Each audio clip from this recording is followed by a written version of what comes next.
네, 안녕하세요. 세뇌 탈출입니다. 지금 우한 코로나, 중공 코로나가 전 세계를 강타하고 있습니다. 아마 뭐 거의 확실하죠. 21세기는 중공 코로나 이전과 이후로 나뉠 것 같습니다. 20세기가 세계 제2차 대전으로 나뉘었거든요. 그래서 역사학자들은 전체로 보면 모더니티인데 현대 세계인데 그러니까 르네상스 이후, 종교개혁 이후를 그런데 20세기 제2차 대전 이후를 컨템퍼러리, 지금 시대라고 불렀습니다. 아마 지금 시대 컨템퍼러리라는 뜻이 라는 뜻이 어디로 옮겨올 것 같냐? 제가 보기엔 우한 코로나로 옮겨올 것 같습니다. 컨템퍼러리는 2021년에 시작하겠죠. 자, 지금은 자꾸 앞으로 당겨져야 되는 거 아닙니까? 우한 코로나, 중공 코로나가 그 정도의 사태입니다. 먼저 잠깐 자율구독료 말씀 여쭈겠습니다. 신한은행 140-012-108-493 많이 도와주시기 바랍니다. 다들 어려울 때인데 도와주시면 더욱더 감사하겠습니다. 이 우한 코로나 저희가 순위가 자꾸 뒤로 물려서 또 보여드리고 싶은 그런 칼럼, 이 열이 많아져 가지고 제가 별로 얘기를 못하고 글을 많이 안 쓰고 바로 그냥 표로 이렇게 쳐 발랐습니다. 여기서 보이듯이 미국이 지금 하루 700명씩 죽어나가요. 이탈리아가 800명, 스페인도 한 800명씩 죽어나갑니다. 그래서 증가도 무섭죠. 지금 미국이 거의 20만 육박했고요. 이탈리아가 바로 그 뒤를 쫓아서 10만이 넘겼고 스페인이 9만 5천쯤 됩니다. 여기서 우리 이 표에서 보면 몇 가지 특징이 있는데요. 일단 미국이 폭증하고 있다는 거.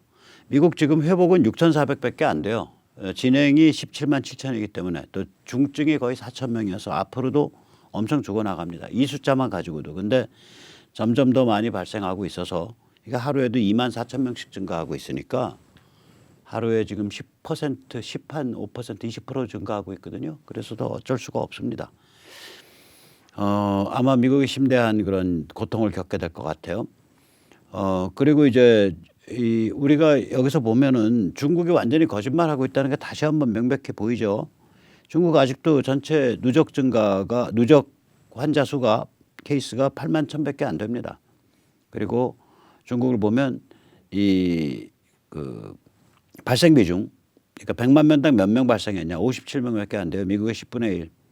그 다음에 지금 진행 중인 환자의 수 단 한 명입니다. 미국의 551분의 1, 이탈리아의 1287분의 1, 스페인의 1458분의 1밖에 안 됩니다. 세계에서 가장 깨끗한 나라입니다. 한국 데이터가 참 이게 눈물겨운 거죠. 국민들 또 의료진의 그런 그 엄청난 분투에 의해서 문재인 586 집단이 이제야 조중동에서 이제 자꾸 이제 중앙은 아니고 조선이 이제 오늘 그 얘기가 나오는데 왜 문 안 닫아거냐, 왜 중국 안 닫아거냐, 뭐 이런 얘기가 많이 나오죠.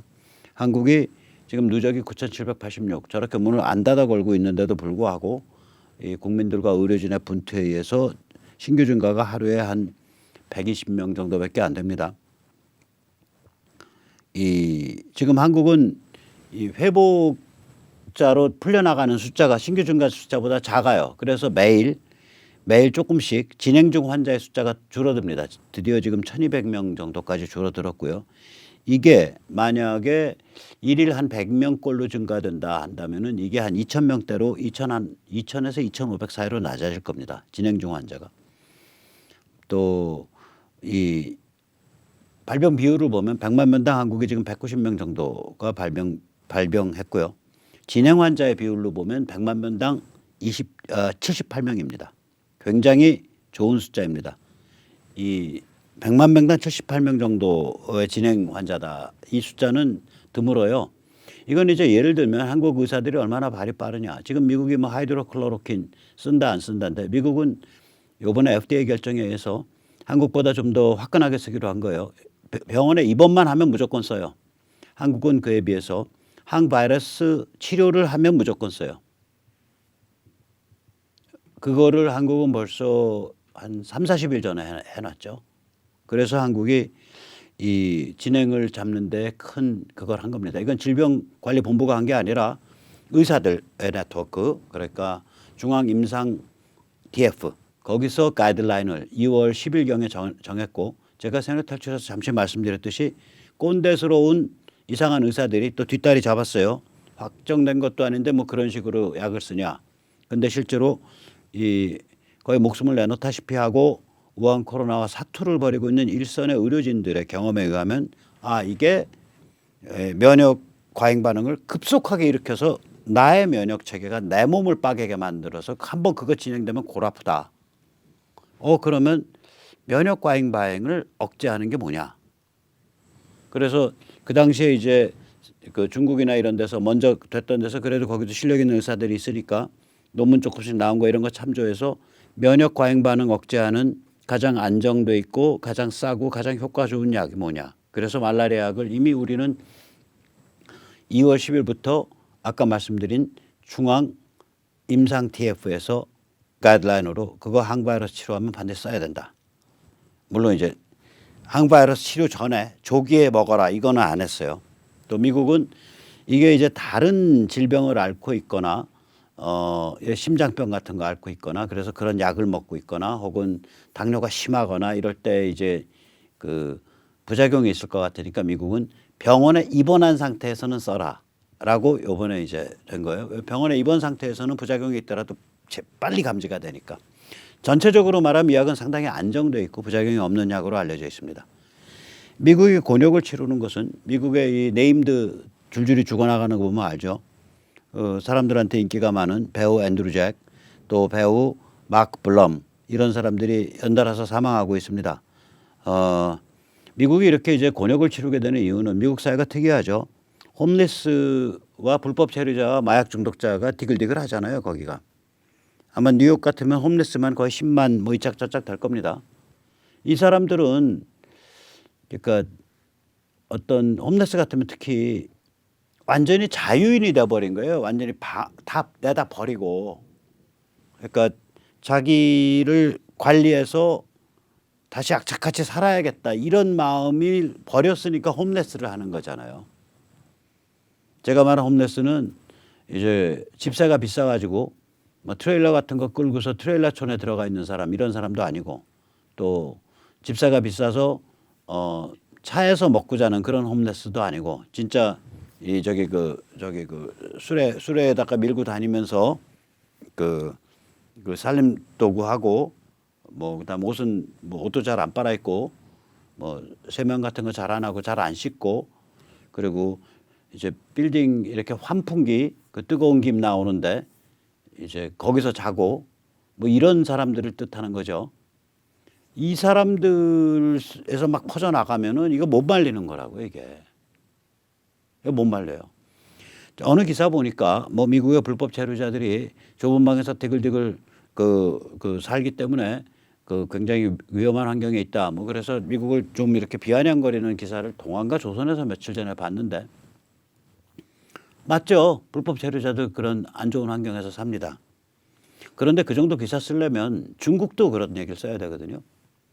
중국 농공들이 보통 공장 기숙사에서 생활하는데 공장 기숙사에서 결혼하기 전에는 공장 기숙사에서 생활해요. 이제 농공끼리 눈이 맞아서 결혼을 하면 조그만 아주 누추한 조그만 집에서 살지만 보통 그 전에는 공장 기숙사에서 먹고 자는데 공장 기숙사라는 게 판자로 만든 아주 험한 그 침대에서 한 8명쯤 자요. 한 방에. 세간살이라 그래봐야 뭐 우리 캐비넷 같은 비닐 캐비넷 옷장 하나 그게 세간살이고. 그러니까 미국 농공들이 보통 이런 뭐 셴첸 배후 도시인 동관 이 동부 해안 지역에 있는 농공들의 그런 거주 환경이 미국의 무슨 불법 체류자 거주 환경보다 별로 좋을 게 없죠. 근데 미국의 불법 체류자는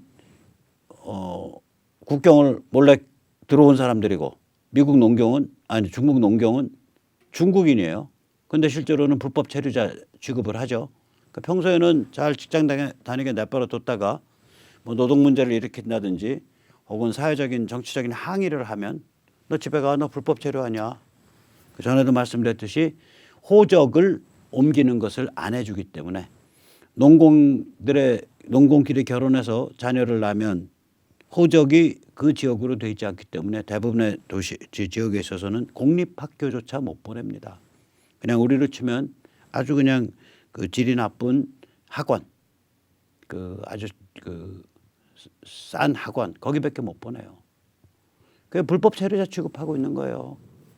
그래서 미국의 불법 체류자를 비판하는 기사 쓰시는 기사님들은 좀 더 용기를 내서 중국은 자국민을 불법 체류자로서 취급하고 왔다. 그 내부 식민지 체제다. 그 기사도 좀 꼭 써주세요. 눈이 이렇게 사시야 저기만 가 있어.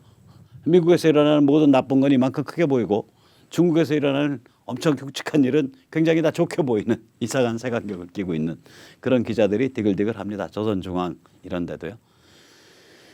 자, 그래서 이렇게 미국이 이렇게 곤욕을 치르면 그 결과는 어떻게 되겠어요? 당연히 반중 정서가 강화되고 중국에 대한 대립이 필연적으로 일어날 수밖에 없죠. 국민들 전체가 중국 가만두면 안 된다는 그런 정서와 여론이 그냥 비등을 할 텐데 시간이 갈수록 정치인이 당연히 트럼프 행정부 같은 경우에는 중국 침몰시키는 거를 또는 중국을 제어하는 것을 목표로 하기 때문에 그런 정서를 기반으로 해서 대담한 정책을 필 수 있겠죠. 그 대담한 정책의 1번지가 뭐냐? 바로 북한 접수 해방입니다.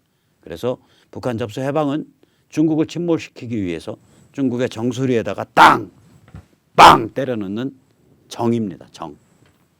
급소예요.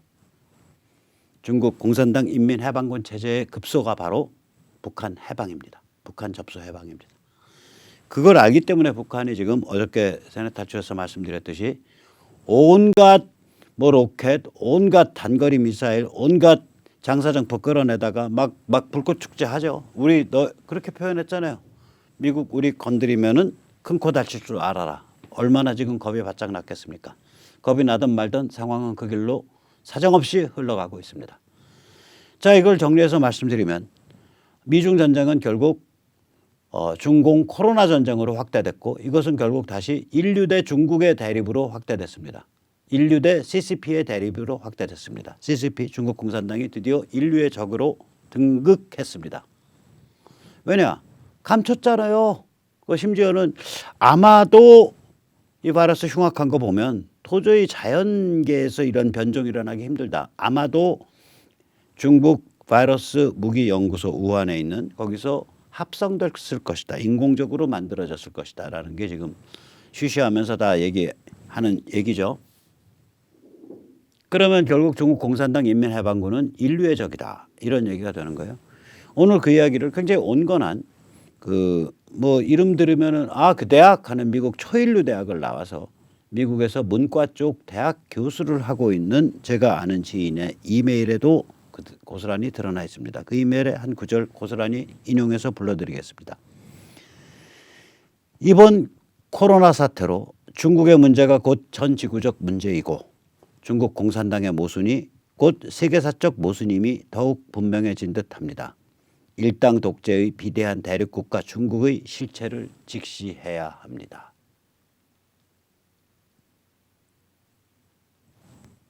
이 두 문장에 거의 제가 세네 탈출해서 주절주절 떠드는 얘기가 많이 들어있어요. 자, 여기서 이제 모순이라는 단어가 나왔기 때문에 이 모순에 가지고 이제 화두로 해서 생각을 해보죠. 그 전에 이제 80년대 말, 88년, 89년에 동구가 무너졌죠. 그리고 91년에 소련이 무너졌죠.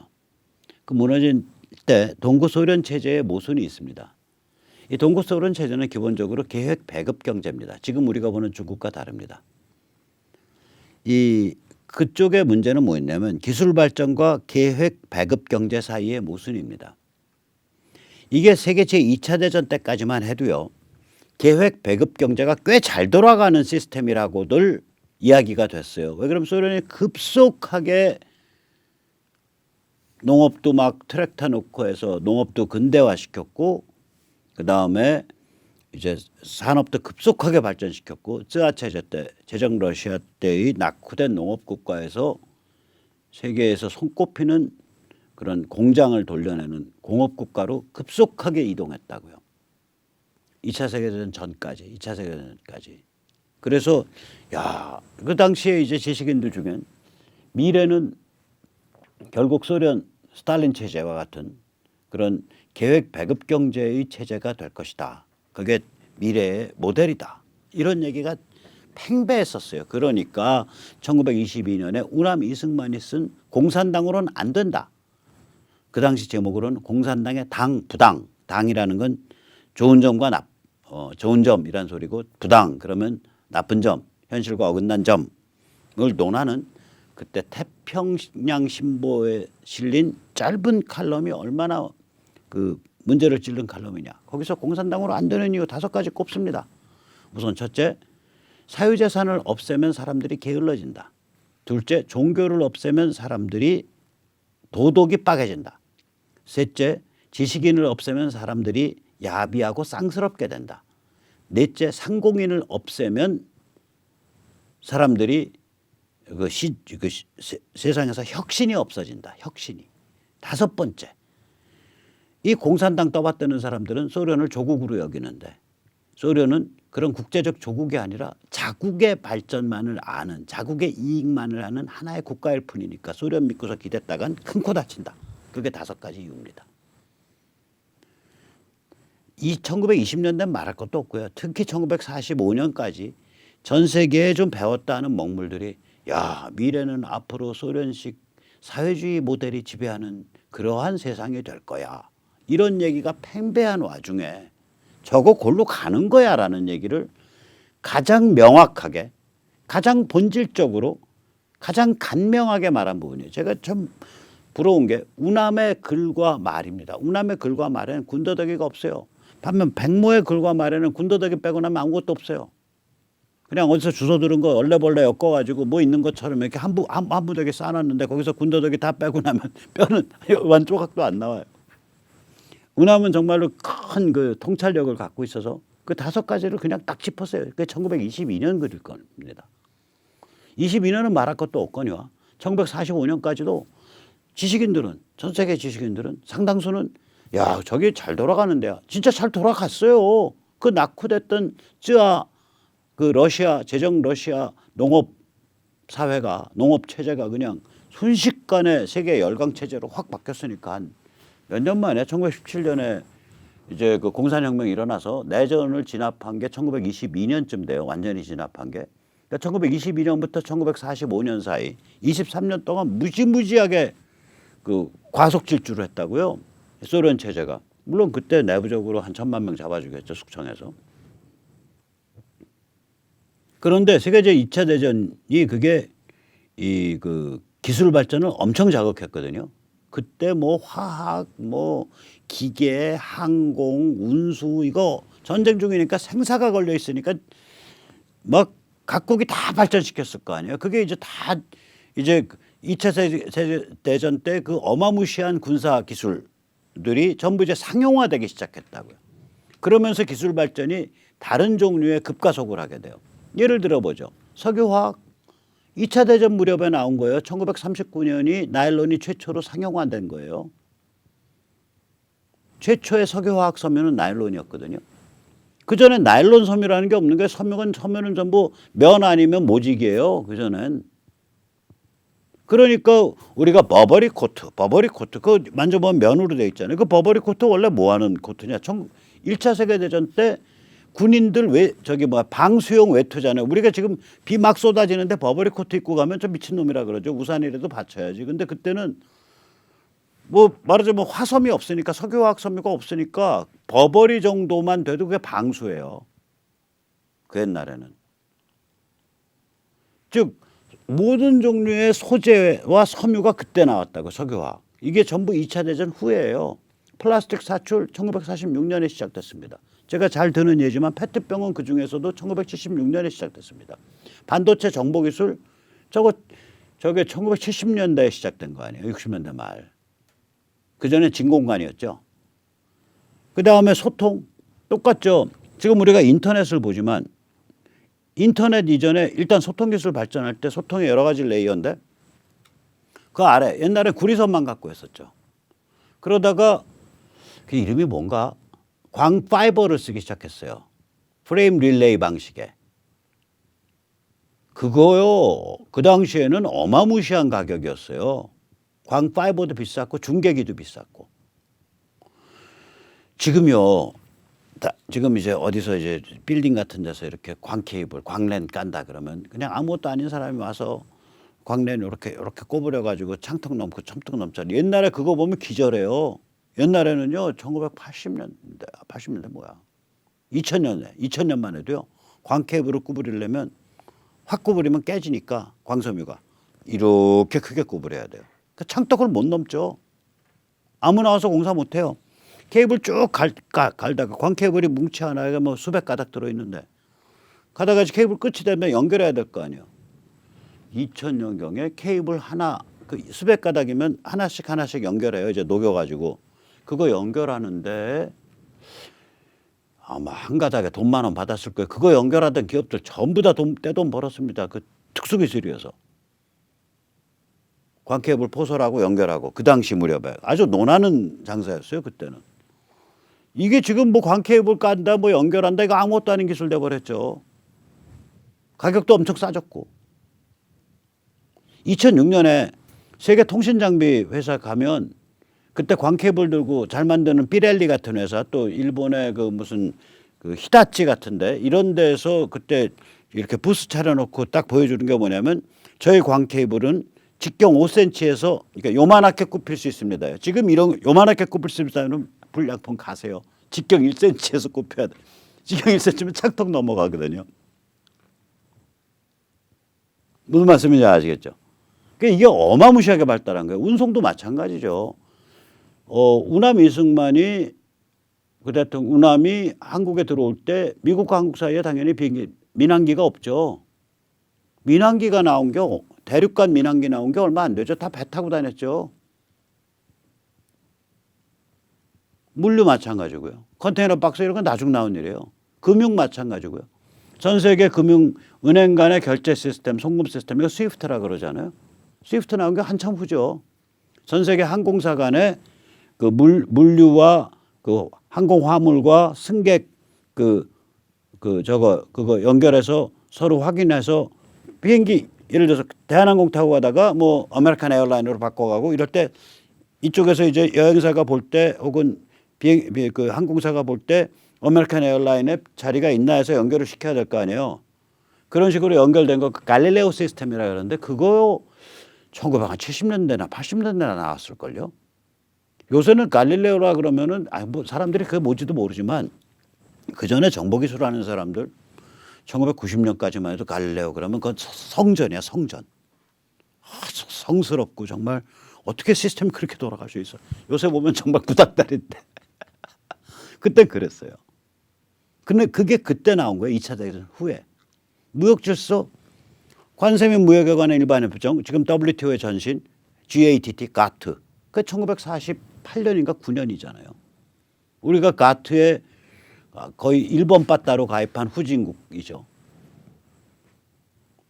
즉 이렇게 막 발전해 가니까 이거는 이게 무역이 발전한다는 건 분업이 세계화된다는 얘기잖아요. 이제 국가별로 이렇게 식민지 자국 식민지 두고 국가별로 임포트 서브스티튜트 그러니까 수입 대체 그러니까 자급자족 시스템 만드는 자기 경제 영향권에서 국가별로 자급자족적 시스템 만들어야 된다는 게 북한 주체 사상 아닙니까? 주체 경제. 그런 게 아니라 2차 대전 후에는 그냥 물류건 국제 분업이건 무역이건 국제 금융이건 소통이건 운송이건 뭐 기술이건 소재건 이게 전부 급속하게 발전한 거예요. 자, 그래 놓으니까 계획 배급 경제로는 감당할 수가 없게 된 거예요. 이게 소련에서는. 소련 계획 배급 경제라는 게 뭐냐면요.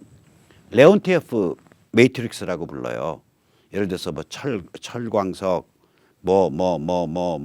이렇게 쭉 이쪽에서 인풋을 쓰고 저쪽에서 아웃풋을 써요. 철광석을 생산하려면 철이 들어가야 되잖아요.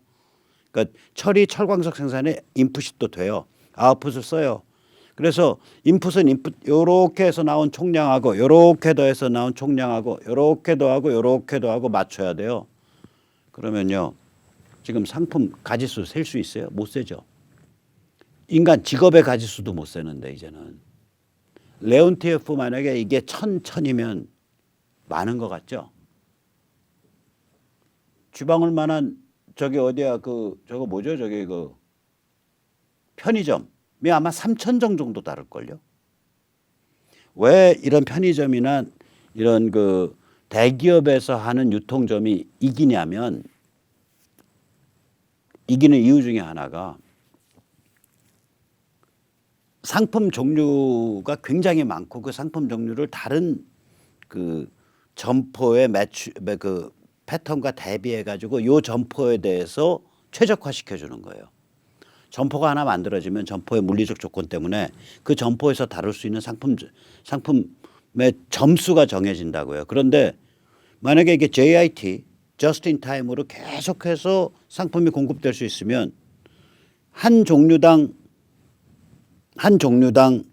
재고량을 줄이면서 종류를 많이 구색을 많이 갖출 수 있잖아요. 그리고 계속 공급해 주는데 그 종류는 또 그 동네에서 잘 팔리는 걸로 데이터 분석해서 맞춰준다고요.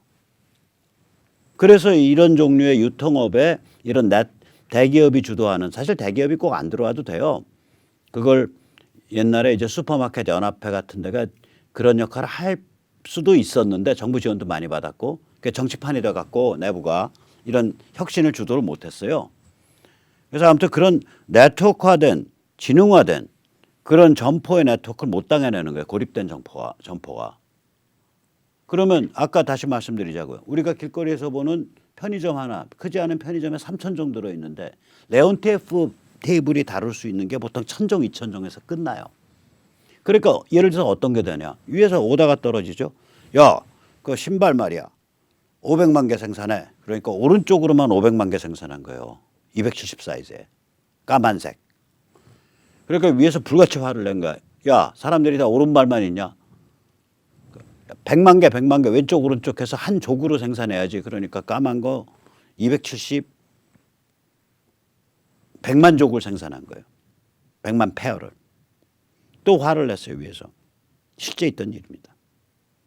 야, 사람 발 사이즈가 270만이냐? 그때야 다시 생산한 거예요. 이 상품의 가짓수를 늘린다라는 게 개념이 없는 거예요. 소련이 가루치약을 언제까지 썼더라? 아마 거의 망할 때까지 가루치약 썼을걸요. 튜브 치약을 만들 생각을 안 하는 거예요. 그냥 가루치약 쓰는 거예요. 가루치약. 그래서 소련 경제 무너져 갈 때 그 난잡한 그 서방 비즈니스맨들 그때 지들 모여서 낄낄거리면서 하는 얘기가 뭐냐면 리바이스 청바지랑 나일론 여자 스타킹 들고 가면 인터걸들 그냥 호텔에 따라온다. 돈 줄 필요도 없다. 뭐 이런 소리 하고 있었다고요. 별것도 아닌 상품이 거기서는 그냥 어마무시한 하늘에서 떨어진 그 휘황찬란한 물건인 거예요. 이게 왜 그러냐면 기술이 발전해서 분업이 굉장히 고도화되는데 계획 배급 경제는 그걸 따라갈 수가 없어요. 이걸 따라가 보려고 얘들이 이제 독약을 먹죠. 이 독약이 뭐냐? 물량을 때려버리는 거예요. 야, 증산해. 네, 증산하려니까 이번에 질소비료가 좀 필요합니다. 그러니까 질소비료를 2배로 줬어. 그래서 다 웃자라 갖고 다 자빠져 갖고 오히려 감산이 됐어. 야, 인마 질소 줬는데 왜 질소는 안 되고 왜 줬는데 왜 증산이 안 되고 감산이 됐어. 그러면 아, 질소는 그만큼 더 주시고요. 이번에 인산비료가 필요합니다.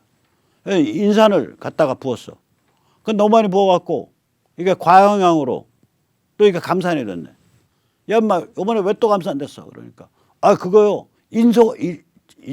인비료가 좀 부족해서 그렇습니다. 더 줘. 인비료 계속 부어. 3년, 4년 점점 더 부어. 나중에 가서 부을수록 감산이 일어나요. 토양이 과영향 상태가 돼서. 그래서 우리가 그 동구소련 자빠지고 서방 사람들이 깜짝 놀란 게 거기는 사회주의에서 최소한 공해가 없을 줄 알았는데 완전히 자연이 피폐해지고 망가졌잖아요. 지금 우리가 목도하잖아요. 탈북자들이 배 타고 오는 사람들이 아, 남쪽에 왔다라고 느끼는 게 언제냐. 산에 나무가 보이면 남쪽에 왔다라고 느낀다는 거 아니에요. 섬에 있는 산에 나무가 보이면. 다시 말하자면 소련 동구의 모순은 뭐였냐면 기술 발전과 계획 경제 사이의 모순으로 이건 결국 맨 마지막은 뭘로 드러났냐. 인풋을 계속 늘리는데 늘리는 것만큼 오히려 생산이 떨어지는 거예요. 백약이 무효인 상태가 된 거죠. 거기서 자빠지게 된 거죠. 중국의 모순은 좀 성격이 다릅니다. 여기는 중국 내부도 그렇고 중국이 빨대를 받고 있는 외부도 그렇고 전부 시장 경제죠. 그럼 여기는 무슨 모순이냐. 아까 우리 교수님이 말한 모순이 이거예요. 공산당 인민해방군 과도지배 체제와 안팎 시장경제 사이의 모순이에요. 이 모순을 어떻게든 그냥 끌어가 보려고 얘들이 결국 세계 경제에 대해서 약탈적 행태 부리고 국내에 대해서는 부패, 공해, 빈부격차하고 자국민에 대해서는 진실 은폐하고 이번에 코로나 다 은폐하고 있듯이 지금도 은폐하고 있듯이 통계로. 그다음에 농공 또 내부 지역에 대해서는 완전히 그 식민지 불체자 취급하고 내부 식민지 체제죠. 종교 탄압하고. 여기서 잠깐 옆구리로 전번에 잠깐 드린 말씀인데 우한은 중국 기독교의 성지입니다. 거기에 그전부터 선교사들이 많이 들어간 양자강의 그 큰 도시이기 때문에 얘들이 작년 재작년에 우한에서 얘들은 교회를요 그냥 가서 강목으로 못질하질 않아요. 전시 효과를 내야 돼서 얘들 그 저기 우리 그 베이징이나 뭐 우리 사드 배치막에 그 중국과 그거 할 때 베이징 이런 데 있는 샹하이 이런 데 있는 그 저기 뭐야 그 삼성 광고 현대 광고 막 와서 그냥 포크레인으로 찍어갖고 살벌하게 철거하잖아요. 사실 그 손해거든. 여러분 아이고 생각을 해보세요. 내가 파나플렉스 큰 저기 광고판이 있어. 그거 그 틀거리 만드는데 한 500만 원 들었어요. 그래서 내 가게 앞에 딱 붙여놨어요. 오케이, 내 가게 접고 넘어갈 때 다음 가게 들어오는 사람 하고 제가 그거 그거 저기 그 인수가격 정하잖아요. 저기 위에다가 판만 갈면 당신 가게 거니까 프레임과 그 아래 그 등 같은 거 이런 시스템이 비싸지 그 판 앞에 껍데기는 비교적 싸니까 그럼 나 300원 줘라. 당신 저거 하려면은 저거 뭐 새로 하려면 한 7, 800 지금은 줘야 돼. 근데 나한테 300 주고 앞에만 갈면 50만 원만 주면 가니까 그럼 당신은 350 반 가격에 했네. 그래서 제가 징징거려 갖고 300 얻어내야 제가 손해 안 본 거잖아요. 그때 그 현대나 삼성의 그 광고물이라는 게 그냥 껍데기만 벗겨내고 그 프레임 그 전체는 다시 다른 기업용으로 쓸 수 있는데 얘들 그렇게 안 한다고요. 자기들의 본때를 보여주겠다 그래서 일부러 그 비싼 걸 통째로 포크레인 찍어서 끌어내버리잖아요. 우한에서 교회 부실 때 또 꼭 그렇게 했습니다. 포크레인으로 교회 건물을 부셔요. 그리고 저기 뭐야 그 십자가 같은 거 일부러 불태우고 설치된 상태에서 요새 십자가에 불태울 게 뭐 있냐고 철골로 있는데 그런데도 불태우는 흉내를 내요. 거기다가 인화물질 쌓아두고 기름 부어갖고 일종의 정치적 상징을 연출한다고요. 저 우한이 그런 지역인데 신천지는 무슨 재주로 거기 그 교당을 열었대? 제가 이만희 그 양반한테 묻고 싶은 건 그거요. 멀쩡한 중국 교회들 수십 개 제일 많이 빠개진 지역이 우한인데 2019년, 2018년에 당신은 무슨 재주로 거기서 교당 열었대? 혹시 무슨 중국 공산당이랑 짜옹을 많이 하셨나? 너무 우리 저기 그 이만희 그 교주 그렇게 몰지 마세요. 그 훌륭한 노하우를 갖고 계시다고. 자, 거기다가 이제 정치 탄압 공작을 하죠. 홍콩 탄압하고 대만에 대해서 공작하고 그 누구죠? 태리고 내세워 갖고 대만 다 집어먹으려고 그랬다가 홍콩 터지는 바람에 아주 죽었죠.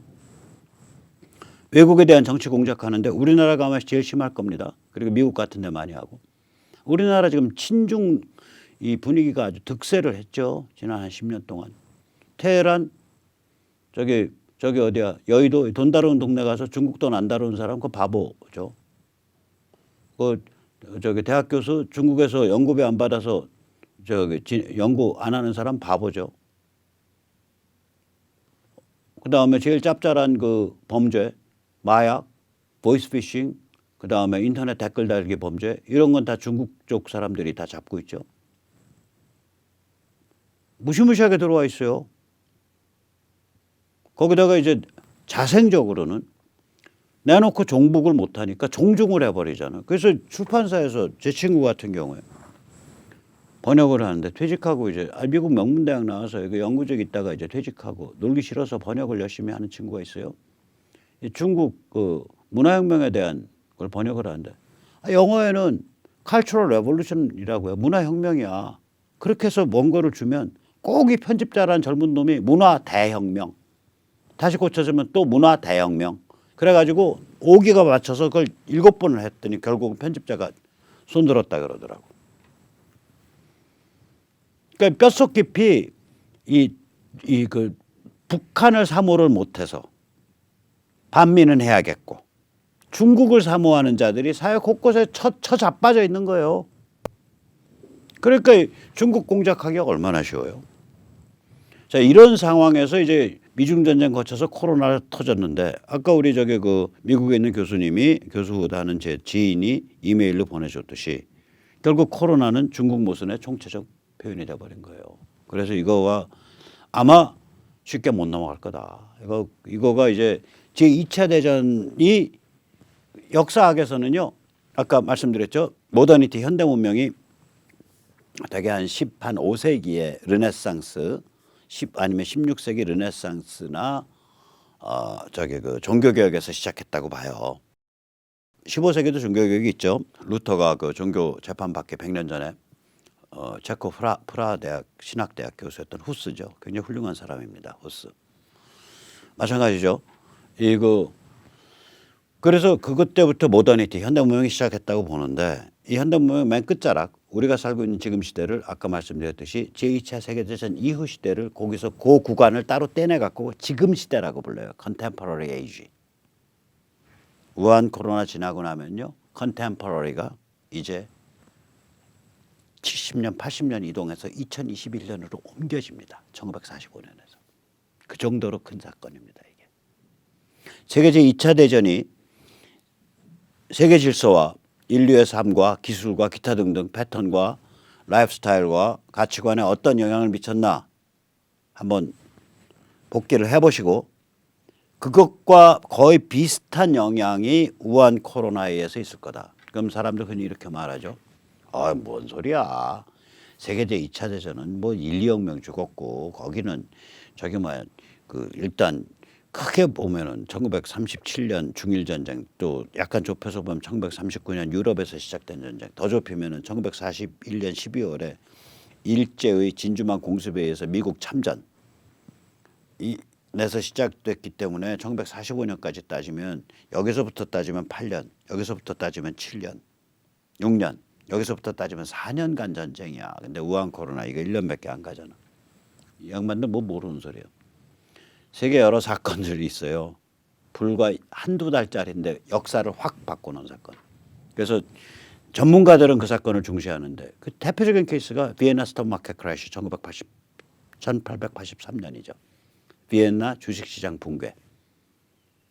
그것이 열강 각축을 무지하게 강화시킨 사건이었는데 그 비엔나의 주식시장 붕괴 자체가 가졌던 파괴력은 굉장히 약했어요, 사실은. 근데 그걸 딱 시간이 무르익었을 때 그런 사건 한번 빵 터지면은 그 앞과 그 후가 완전히 바뀌는 거예요. 그래서 이거 뭐 1년밖에 안 간다. 그리고 뭐 몇억커녕은 뭐 전 세계적으로 보면 한 몇백만 명 죽고 말 거다. 그러니까 이건 비교를 할 수 없다. 천만의 만만의 말씀입니다. 이렇게 인간 소통 기술이 발전해 있고 전 세계가 촘촘히 짜여져 있는데 중국이 공산당이라는 골칫덩어리가 만들어낸 재앙의 순식간에 쫙 사람들을 공포에 질리게 만들었다. 이거 우한 코로나, 중공 코로나 내일 당장 끝내도요. 그 이전과 그 이후가 다릅니다. 그래서 내일 끝나긴 뭘 내일 끝나요.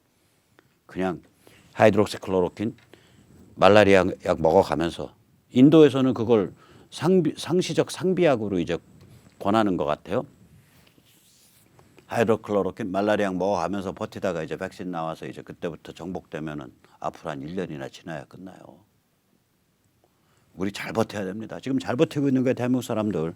저 100만 명당 아까 보셨지만 100만 명당 지금 진행 중 환자가 앞으로 이렇게만 버티면 지금 한 2,500명 가니까 진행 중 환자가 100만 명당 이제 한 40명, 30명쯤 되는 거거든요, 우리가. 그렇죠. 40명쯤 되죠. 2,500명쯤 가면 40에서 50쯤 가는 거예요. 40명쯤 가면요. 100만 명에 40명이 앓고 있는 상태가 되는 거예요. 그럼 이제 경제가 돌아간다고요, 이게. 사람들이 요새 가만히 보면 사람들이 공포에서 조금씩 해방되잖아요. 그러면서 뭐 조심해야 된다는 거 알잖아요. 문 악수 잘 안 하고 문 들어갈 때도 이런 식으로 밀고 들어가고 그다음에 저는 엘리베이터 단추 누를 때 이러고 눌러요. 이걸로. 나중에 또 이러고 그러고 다른 사람이 보기 약간 웃어요. 그다음에 알코올 같은 거 갖고 다니면서 계속 손 닦고 그리고 이렇게 좀 이야기하다 침 튈 것 같으면 고개 숙이고 약간 이러고 얘기하고 그럼 왜 그러는지 알아요 상대방이.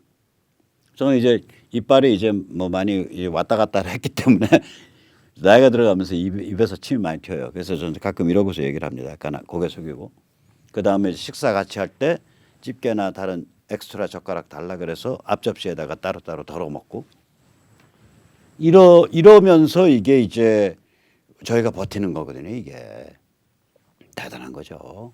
대단한 거예요. 문재인 586이 저렇게 그냥 다 열어 제껴놨는데도 이 숫자로 버티고 있다는 건 국민과 의료진이 정말 대단한 겁니다. 자, 그래서 다시 돌아와서 뭐냐면 이제 이런 상태에서 얘들 지금 완전히 그 뭐 거짓으로 다 은폐하고 뭐 이런 상태죠. 내부식 민주에 종교 탄압에 외국 정치 지정학적 도발. 그래서 중국의 모순의 총체적 표현이 된 거예요. 우한 코로나가. 그래서 이거 곱게 안 넘어갑니다. 이제 완전히 바뀝니다. 자, 근데 모순 얘기가 나왔으니까 그럼 한국은 무슨 모순이야? 일단 한국의 지금의 그 문재인 586의 그 행태,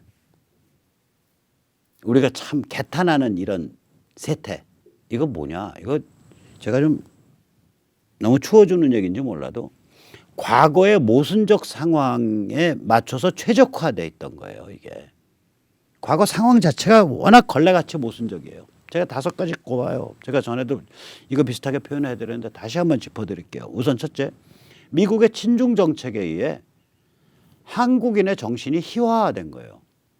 중공은 6.25의 주범입니다. 6.25의 주범. 근데 우리의 혈맹인 미국이 중공을 키워주니까 일단 화해는 70년대 했고 본격적으로 키워준 건 90년대 초인데 우리야말로 지금 남북 대치 상황에서 6.25가 엄디고 하니까 엄정한 도덕 철학, 정치 철학, 즉 반공 자유민주주의 철학으로 중무장해야 되는 나라인데 우리의 혈맹인 미국이 야 무슨 유치찬란한 촌스러운 거 하는 거 뒤통수로 퍽 친 거예요. 이게 70년대 그 미중 대땅 때.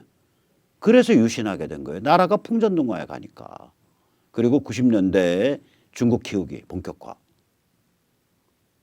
이게 우리 입장에서는 이게 우리의 멘탈 자체가 코미디가 되는 경험이 코미디가 되는 반공이 코미디가 되고 6.25가 코미디가 되는 상황으로 내몰린 겁니다. 저게 첫째가. 두 번째가 뭐냐?